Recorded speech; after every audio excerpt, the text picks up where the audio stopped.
President Trump is in Canada for the G7 summit with huge implications on things like trade deals, but also a brewing war. U.S. President Donald Trump is once again the disruptor at a G7 summit in Canada. He's also once again muddied the outlook on Canada-U.S. trade. This is an authoritarian regime. I think there's an incredible naivety. For the first time since 1975, the G7 ended without a joint communique, and the host, Canada, made that call. Instead of unity, the world saw fragmentation. France, Germany, and Japan huddled with Canada in private talks. The U.S. wasn't invited. Meanwhile, President Trump boarded Air Force One hours before the summit wrapped, skipping final negotiations and leaving an empty chair behind. It wasn't just America leaving the room. It was the rest of the G7 deciding they no longer needed to wait.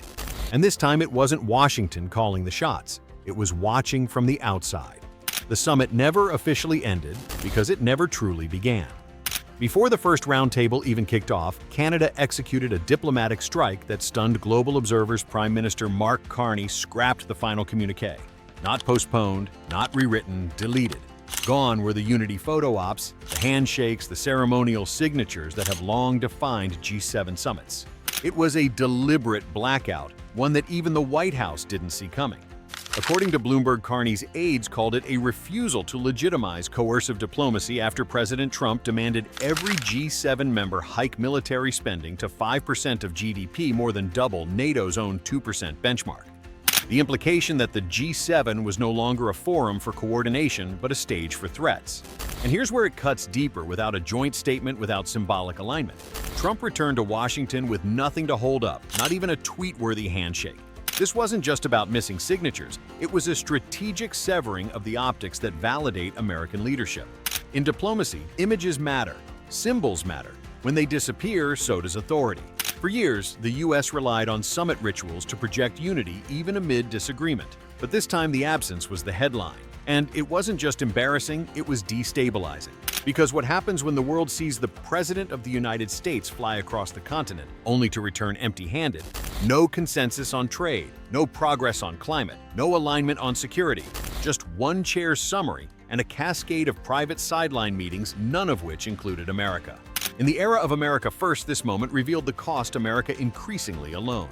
The G7 is nothing without U.S. leadership, and your personal leadership of the United States, many issues, geopolitics, economic, technology, and working hand in hand with the United States, Canada and the United States, and the other G7 partners with your leadership. Very much looking forward to meeting them. Grateful to have you here. When Canada stripped the summit of its final communique, it triggered more than a diplomatic snub. It signaled a structural breakdown in the post-war alliance model. It wasn't simply a move against President Trump. It was a deliberate rejection of coercive diplomacy wrapped in silence. And that silence traveled fast. What followed wasn't chaos, it was calibration.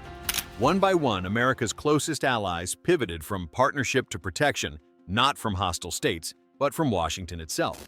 Japan responded first, not with speeches, but with legal action. Tokyo filed a formal case with the World Trade Organization challenging the legality of U.S. tariffs on aluminum exports. This was not a symbolic gesture. It was a precise technical indictment of Washington's increasing disregard for multilateral rules. After decades of alliance, Japan is no longer assuming that the United States acts in good faith. It's preparing as if it won't. Mexico's delegation arrived preemptively armed, not with trade proposals, but with legal countermeasures. With new threats looming over steel and auto tariffs, Mexico took no chances. It carried prepared documentation for rapid retaliation ready to trigger at the first sign of escalation. This wasn't negotiation, it was strategic survival.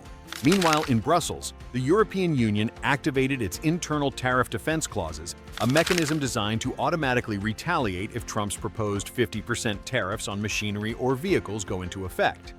These clauses were not written last minute. They had been sitting quietly in the legislative background waiting for a moment just like this.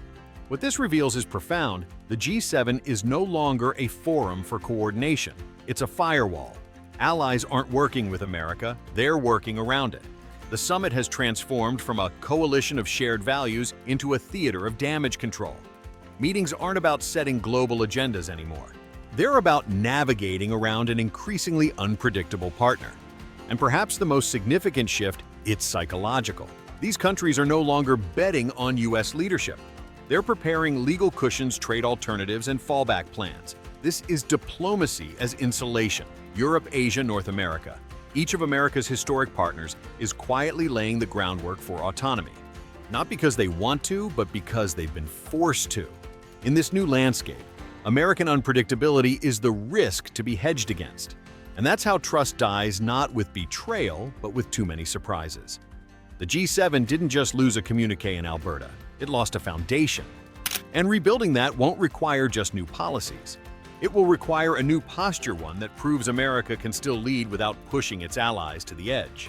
Markets don't panic easily, but when they do, it's usually because they sense something deeper than a single policy, something systemic. That's exactly what happened after the G7 fallout and months of escalating trade pressure from the United States. According to the World Bank's June 2025 Global Economic Prospects Report, global GDP projections were slashed by 0.7%. That's not a minor revision. It's a rare mid-year correction, and the finger was pointed squarely at Washington. The report cited retaliatory trade measures and tariff unpredictability originating from the United States as key drivers of global market instability. And that line wasn't buried, it was front and center.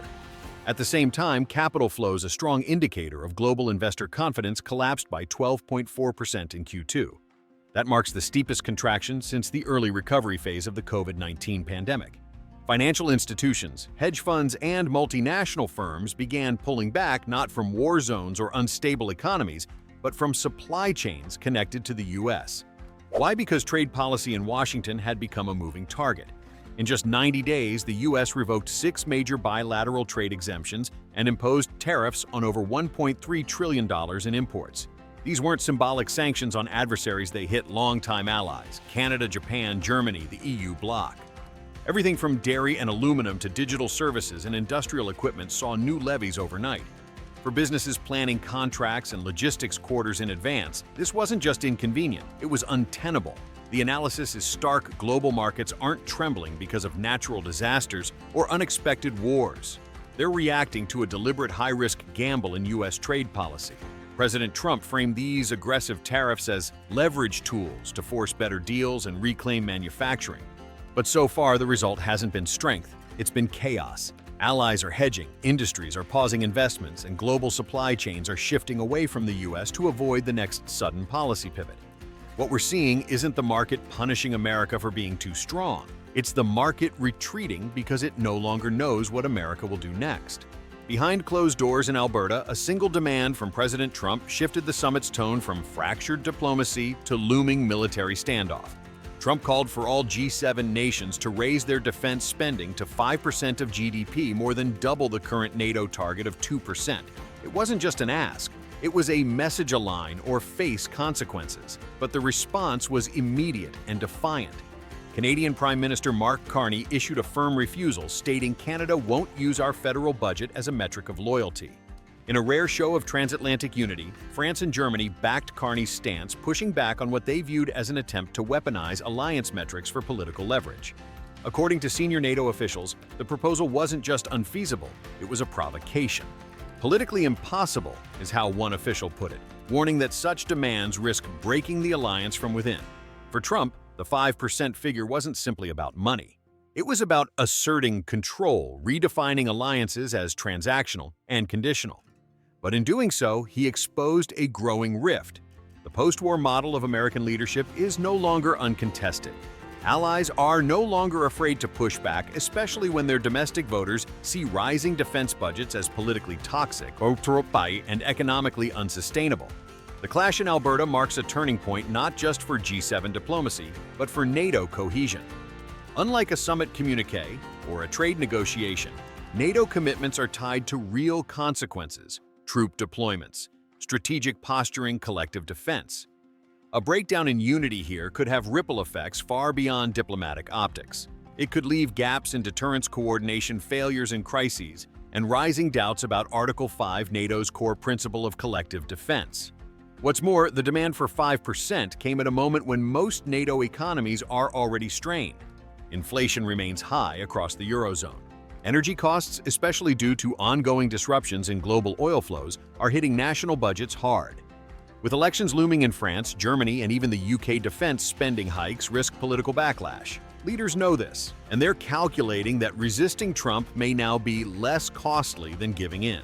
The warning signs are clear. If the G7 was where the optics collapse, NATO may be where the infrastructure does. And unlike a missing photo or canceled communique, the consequences at NATO will not be symbolic, they will be strategic and potentially irreversible. Mark Carney didn't just cancel a press conference, he disrupted decades of diplomatic choreography. No final photo, no joint statement, no handshake. In its place, a vacuum. And that vacuum wasn't accidental, it was designed. What used to be a stage for U.S. leadership has now become a platform for quiet resistance. This G7 wasn't a failure, it was a recalibration. For the first time since the Cold War, America's allies are no longer waiting for Washington to lead. They're preparing for a world where it doesn't. That should terrify policymakers in D.C., because when alliances stop looking to you, they start planning around you. And when your closest partners skip the photo op, walk out of your meetings, and negotiate trade shields instead of trade deals, that's no longer diplomacy. That's distancing. So here's the real question. Will the United States rebuild the trust it's losing, or continue burning the very bridges it once used to lead from? Do you think the U.S. should scale back tariffs to restore global cooperation, or stay the course and force allies to adjust? Drop your thoughts in the comments. Share this video if you think Washington needs a reset. Subscribe for deep dive updates on how the global order is shifting with or without America.